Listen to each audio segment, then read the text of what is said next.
नमस्कार, अभिवादन स्वीकार कीजिए। मैं अभिषेक उपाध्याय आप सबका मौलिक भारत मंच पर हार्दिक स्वागत करता हूं।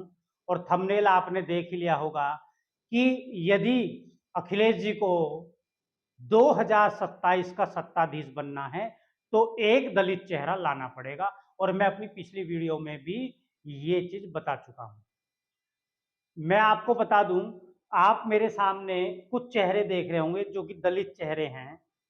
ओपी राजभर जो कि इनके गठबंधन में थे, लेकिन कुछ मिसअंडरस्टैंडिंग हुई या सत्ता के लालच में, लोभ में राजभर जी सपा का दामन छोड़ गए कि क्यों ना सत्ता में कुछ मलाई खाई जाए। और आपको पता है राजनीति अवसरवादी होती है, तो लोग मलाई खाने जाते रहते हैं। जब मलाई वापसी सपा में मिलेगी तो सपा में भी आ जाएंगे, परहेज नहीं करेंगे। दूसरा, बहन जी की पार्टी बसपा और सपा, इनका गठबंधन पहले हो चुका है, ठीक है। 2022 में चंद्रशेखर आजाद की पार्टी, आजाद समाज पार्टी के साथ अखिलेश जी का गठबंधन होना था, लेकिन चुनाव चिन्ह को लेकर कि चुनाव चिन्ह सपा का ही रहेगा, उस चीज को लेकर बात बिगड़ गई और ये गठबंधन नहीं हो पाया। दूसरा, एक दलित चेहरा है, निषाद पार्टी के राष्ट्रीय अध्यक्ष संजय निषाद। जयंत चौधरी जी आपको पता ही है, समाजवादी पार्टी के साथ गठबंधन में थे 2022 में। अब राहुल गांधी भी 2022 में सपा के साथ आ गए, इंडिया गठबंधन के पास आ गए हैं। तो मैं आपको बता दूं कि इनमें से अगर ये सारे दलित चेहरे देखो, इस वक्त दो बड़े चेहरे जो हैं दलित चेहरे, वो बहन जी और आजाद, चंद्रशेखर आजाद जी हैं। आपको मैं बता दूं कि धीरे धीरे उत्तर प्रदेश के अंदर जो बहन जी हैं, इनका वर्चस्व जो है वो घटता जाएगा और जो चंद्रशेखर आजाद हैं इनका वर्चस्व बढ़ता जाएगा, क्योंकि ये दलितों की आवाज मुखर रूप से उठा रहे हैं और जो आवाज उठाएगा जनता उसके साथ हो जाएगी, ठीक है। अब अगर अखिलेश जी को 2022 का सत्ताधीश बनना है तो इनको एक मजबूत टीम तैयार करनी पड़ेगी। और वो कहते हैं ना, साम दाम दंड भेद की राजनीति जो करेगा वही कामयाब हो पाएगा। और जो चाणक्य नीति थी, अगर उसका प्रयोग किसी ने अच्छी तरह किया है तो वो भारतीय जनता पार्टी ने किया है। जो शुद्ध राजनीति कैसे की जाती है वो चाणक्य ने जो बताई थी, उसका फायदा भाजपा ने उठाया है। और आपने देखा भाजपा ने कहीं ना कहीं बहन जी को चुप करा रखा है, ओपी राजभर जी को अपनी तरफ ले रखा है, ठीक है, जयंत चौधरी जी को अपनी तरफ ले रखा है। तो आप देख रहे हो जो शतरंज की चालें अखिलेश जी के पास थी वो कहीं ना कहीं भाजपा ने उधर से छीन ली, और इसी को साम दाम दंड भेद की राजनीति कहते हैं। अब आपको मैं बता दूं कि लगभग जो अखिलेश जी हैं, जो हम सर्वे दे रहे हैं, आप देख रहे होंगे कि हमारा सर्वे जो है वो 2027 के आगामी चुनाव, विधानसभा चुनाव को लेकर चल रहा है। और हमारे आंकड़े ये कह रहे हैं, अभी खैर अभी बाकी है, अभी बहुत सारी विधानसभाओं का सर्वे बाकी है जो हम दे रहे हैं, और 100 होट विधानसभा सीट का सर्वे भी हम आपको देंगे। लेकिन मैं आपको बता दूं, जो हमारा आंकड़ा अब धीरे धीरे, क्योंकि हम नतीजे के पास आते जा रहे हैं, तो मैं आपको बता दूं कि लगभग 45 से लेकर 55 सीट पीछे हैं अखिलेश जी। और औसतन की बात करें तो 52 सीट पीछे हैं अखिलेश जी, 52 सीट पीछे हैं।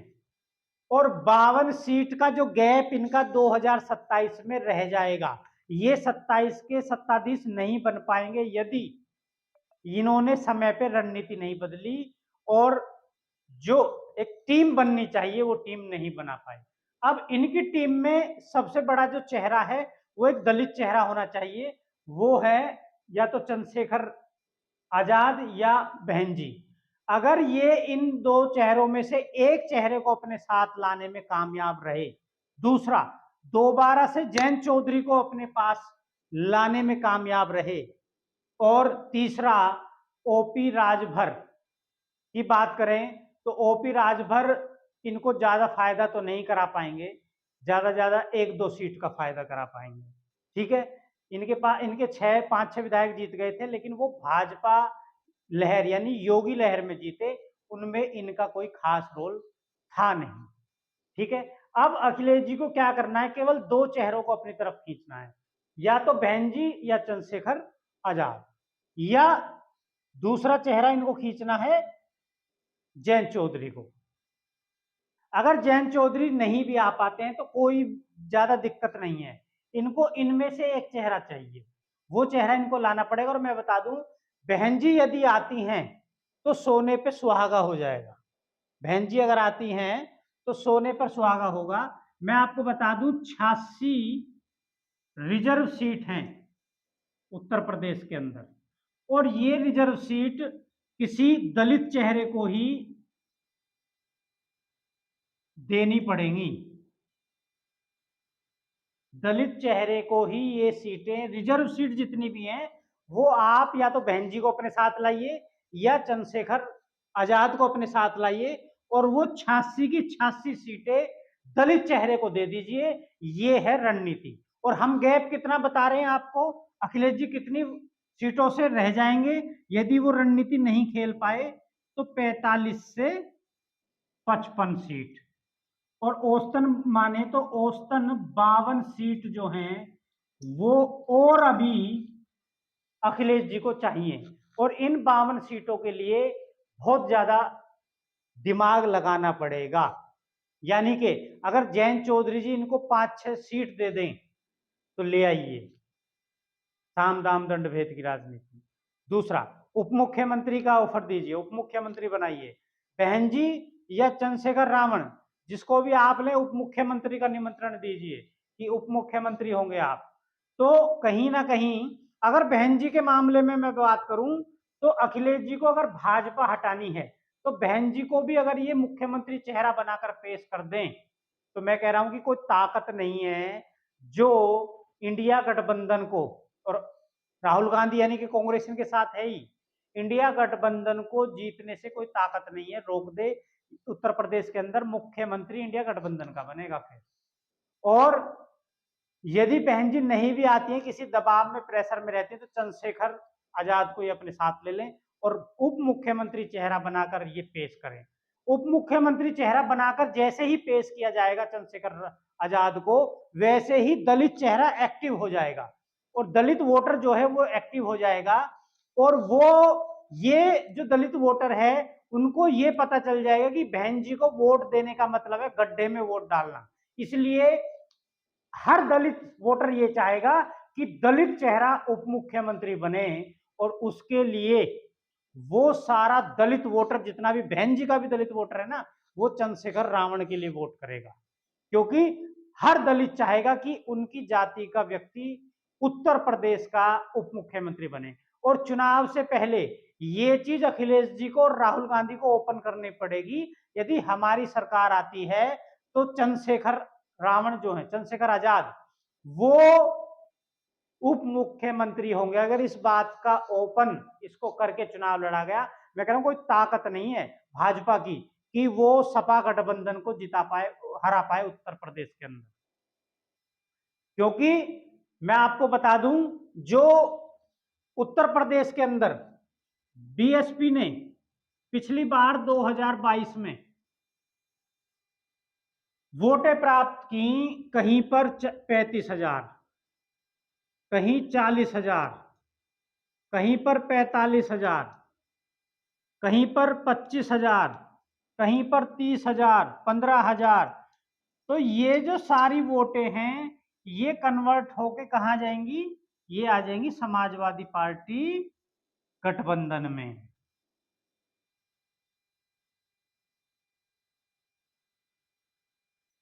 अब जब ये गठबंधन में आ जाएंगी, तो जो सीटें समाजवादी पार्टी, आप चेक करना गूगल पे जाके, बहुत सारी ऐसी सीटें हैं, लगभग 50 सीटें ऐसी हैं जहां पर समाजवादी पार्टी बहुत ही कम मार्जिन से हारी 2022 में, उस मार्जिन को दलित वोटर पूरा कर देगा। और आप देख रहे हो 86 सीटें, 86 सीट रिजर्व है उत्तर प्रदेश के अंदर, यानी कि SC ST के लिए, दलित समाज के लिए। तो रिजर्व सीटों पर यदि दलित चेहरा आ जाएगा, जो कैंडिडेट है वो भी, और उसका चुनाव चिन्ह भी किसी दलित पार्टी का होगा, या तो हाथी होगा या केतली होगी, तो वही दलित वोटर पूरी ताकत लगा देगा अपनी, और ये वोट परसेंटेज जो है सपा गठबंधन का बढ़ेगा, और मुख्यमंत्री का जो ताज है वो अखिलेश जी के सिर पर रखने से कोई ताकत नहीं है रोक दे। अगर इन समीकरणों पर अखिलेश जी चले, हमारी जो वीडियो हैं वो ऐसी कई वीडियो हैं जो समाजवादी पार्टी के बड़े दिग्गज नेता हैं वो भी देख रहे हैं, यदि उन तक ये वीडियो पहुंचती है और वो कुछ विश्लेषण कर सकें और कुछ सीख सकें कि क्या किया जा सकता है और उस पर काम किया जाए, घमंड को छोड़कर। और कहते हैं ना, घमंड आदमी को ले डूबता है। राजनीति में सब कुछ जायज है, साम दाम दंड भेद इसलिए ही कहा गया है, ठीक है। तो यदि आप साम दाम दंड भेद की राजनीति करेंगे और दलित चेहरों को अपने साथ ला पाए, और मैं बता दूं कि अगर ज्यादा मार्जिन से जीतना है, अगर अखिलेश जी ने अपने साथ बहन जी, OP राजभर, इधर चंद्रशेखर, इधर संजय निषाद, जयंत चौधरी और राहुल गांधी, यानी कांग्रेस तो है ही, और कांग्रेस के जो वोटे हैं वो भी काफी, कई लोकसभा में काफी ज्यादा, रायबरेली, अमेठी, बहुत सारी जो हैं वोटें कांग्रेस के पास चली जाती हैं और वो खराब हो जाती है, लेकिन वो वोटें अब कहाँ आएंगी, सपा गठबंधन में आएंगी। अब एक चेहरा आप देख रहे हो, ये अनजान चेहरा है, ये अनजान चेहरा जो है ये भी चुनाव जिता सकता है समाजवादी पार्टी को। ये चेहरे अगर एक साथ आ गए तो बहुत बड़े मार्जिन से समाजवादी पार्टी गठबंधन जीतेगा। और एक ताकत और होती है ना, हिडन ताकत बोलते हैं, यानी कि पार्टी के अंदर जब कलह होती है तो पार्टी का व्यक्ति अपनी ही पार्टी को हराने की सोच लेता है यदि उसको कुछ हासिल ना हो। तो ऐसे ही भाजपा में आने वाले समय में मैं आपको बता दूं, ये जो गुजरात लॉबी है ये योगी आदित्यनाथ जी के चेहरे पर चुनाव तो लड़ेगी, लेकिन 2027 में योगी आदित्यनाथ को मुख्यमंत्री नहीं बनाएगी। और यदि इस बात की भनक उन चेहरों को पता चल गई जो योगी आदित्यनाथ के समर्थक हैं, तो कहीं ना कहीं भाजपा को वोट नहीं दिया जाएगा, भाजपा को भाजपा के लोगों के द्वारा ही हराया जाएगा। दूसरा, यदि मुख्यमंत्री योगी आदित्यनाथ बनेंगे तो भी बहुत सारे लंगड़े घोड़े, अभी आपने देखा राहुल गांधी जी ने रेस के घोड़े, बारात के घोड़े और लंगड़े घोड़ों की बात की, तो ऐसे ही भाजपा के अंदर भी बहुत सारे लंगड़े घोड़े हैं जो 2027 में ये नहीं चाहते कि योगी आदित्यनाथ मुख्यमंत्री बने। तो वो जो लंगड़े घोड़े हैं वो दूसरे घोड़ों को भी टक्कर मारकर गिरा देते हैं, यानी कि खुद तो अपना चुनाव हारते ही हैं, दूसरों को भी चुनाव हरा देते हैं। तो वो जो लंगड़े घोड़े हैं भाजपा के अंदर, यदि उनको लगेगा कि हमें कुछ हासिल नहीं हो रहा है और हमको टिकट भी नहीं मिला है और हम सत्ता में भी नहीं जा रहे हैं, तो वो लंगड़े घोड़े दूसरे घोड़ों को गिराएंगे और उसमें सीधा सीधा फायदा समाजवादी गठबंधन का हो जाएगा, यानी कि इंडिया गठबंधन का हो जाएगा। और जो गैप हम बता रहे हैं औसतन 52 सीटों का गैप, वो कहीं ना कहीं उसमें 5-10 सीटें वो लंगड़े घोड़े दिलवा बैठेंगे किसको, समाजवादी पार्टी गठबंधन को। इसलिए परिस्थितियां वो बनती हैं जब सिर पर ताज लगना होता है कि परिस्थितियां अपने आप बनती चली जाती हैं। तो 2027 में जिन परिस्थितियों की बात हम कर रहे हैं, अगर ये परिस्थितियां बनने जा रही हैं और वो जो औसतन 52 सीटों का गैप अभी फिलहाल जो हमें लग रहा है कि यदि आज चुनाव हो जाए तो 52 सीटें, लगभग 52 सीटों से अखिलेश जी मुख्यमंत्री बनने से रह जाएंगे, यानी कि समाजवादी पार्टी पीछे रह जाएगी। तो उन 52 सीटों का अगर पूरी क्षतिपूर्ति करनी है तो इनको अभी 18 महीने चुनाव को हैं और मोटा मोटा 12 महीने आप चुनाव को मानिए। अखिलेश जी को अपनी रणनीति जो है वो बिछानी शुरू कर देनी चाहिए, अपनी शतरंज की चाल बिछानी शुरू कर देनी चाहिए और कहीं ना कहीं जो चेहरे रूठ कर उनसे चले गए उनको वापस बुलाया जाए और ये गठबंधन मजबूत बनाया जाए। और यदि ऐसा ही अखिलेश जी कर पाए तो मैं कह चुका हूं कि कोई ताकत नहीं है जो अखिलेश यादव को मुख्यमंत्री बनने से रोक दे। और मैं बता दूं, कोई भी व्यक्ति आता है मुख्यमंत्री बनता है वो अपने अकॉर्डिंग अच्छे काम करता है, जब वो व्यक्ति चला जाता है तो दूसरा व्यक्ति है वो कुछ अच्छा करने की सोचता है। इसलिए सरकारें बदलते रहिए। और एक संदेश और जो मैं लास्ट में देता हूं कि उत्तर प्रदेश एक बड़ा राज्य हो गया है। अब उत्तर प्रदेश में इतनी जनसंख्या हो गई है कि इसको संभालना एक मुख्यमंत्री के बस की बात नहीं है। और भ्रष्टाचार आप देख रहे हो कि इतने बड़े प्रदेश में भ्रष्टाचार के ऊपर, क्राइम के ऊपर लगाम कसना एक मुख्यमंत्री के बस की बात अब नहीं रही है। कागजों में या मीडिया में दिखावे में कुछ भी दिखाया जाए, लेकिन अंदर की जमीन खाली है। जितने भी नौकरशाही है, जितने भी अधिकारी हैं, वो सब अपना खेल खेल रहे हैं और ठेकेदारों के साथ मिलकर उत्तर प्रदेश के अंदर बहुत बड़ा करप्शन और लूट चल रही है। उस लूट को यदि आपको रोकना है तो कहीं ना कहीं जनता को ये आवाज उठानी चाहिए अब कि उत्तर प्रदेश का बंटवारा कर दिया जाए, उत्तर प्रदेश को कम से कम 3 राज्यों में तोड़ दिया जाए और जितना छोटे राज्य होंगे उतना विकास ज्यादा होगा, भ्रष्टाचार पर लगाम रहेगी और छोटा राज्य होगा तो उस पर पूरी अच्छी तरह निगरानी जो मुख्यमंत्री है वो रख पाएगा। दूसरा, जो नए नए लोग हैं जो देश के लिए या समाज के लिए काम करना चाहते हैं, ईमानदार लोग हैं, उनको भी मौका मिलेगा जब राज्य का बंटवारा हो जाएगा। इसलिए राज्य का बंटवारा जो है वो आज की मांग है।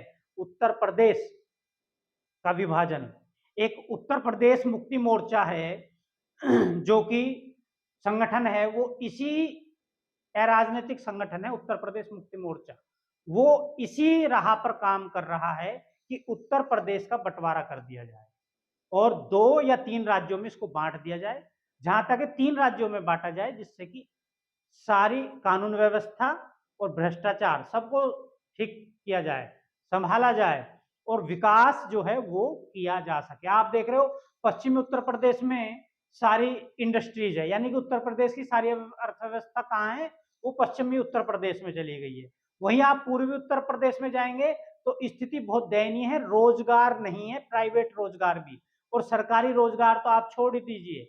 अभी आप देख रहे हो भाजपा सरकार में सरकारी रोजगार पे कोई ज्यादा काम नहीं किया जा रहा है।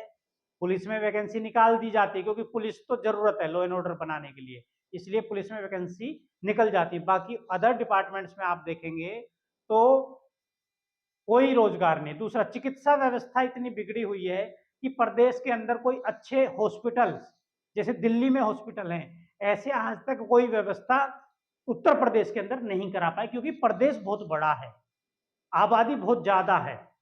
तो इसलिए कहीं ना कहीं उत्तर प्रदेश का विभाजन इसका सॉल्यूशन है। यदि आप उत्तर प्रदेश के विभाजन से सहमत हैं तो कमेंट बॉक्स में अपनी राय जरूर दें कि उत्तर प्रदेश का विभाजन किया जाना चाहिए या नहीं किया जाना चाहिए, और क्या उत्तर प्रदेश के विभाजन से विकास हो पाएगा ये आप बताइए। और यदि आप उत्तर प्रदेश का विभाजन चाहते हैं तो अपनी राय जरूर दें। आपने देख लिया एक छोटा सा हमने आइडिया अपना है, जो सर्वे है, जो हम एक अनुमान लगा रहे हैं वो हमने आपको बता दिया कि लगभग औसतन 52 सीट पीछे हैं अखिलेश जी यदि आज चुनाव करा दिया जाए। तो उसके लिए अगले 18 महीने में ये क्या रणनीति बना पाएंगे वो आने वाला समय बताएगा। आपको वीडियो अच्छी लगती है तो वीडियो को लाइक करें और चैनल को सब्सक्राइब जरूर कर लेना, जिससे कि आने वाले समय में आपको हमारी वीडियो मिल सकें और राजनीति के अंदर की खबरें और चुनावी सर्वे हम आप तक पहुंचा सकें। इन्हीं शब्दों के साथ जय हिंद, जय भारत, जय संविधान।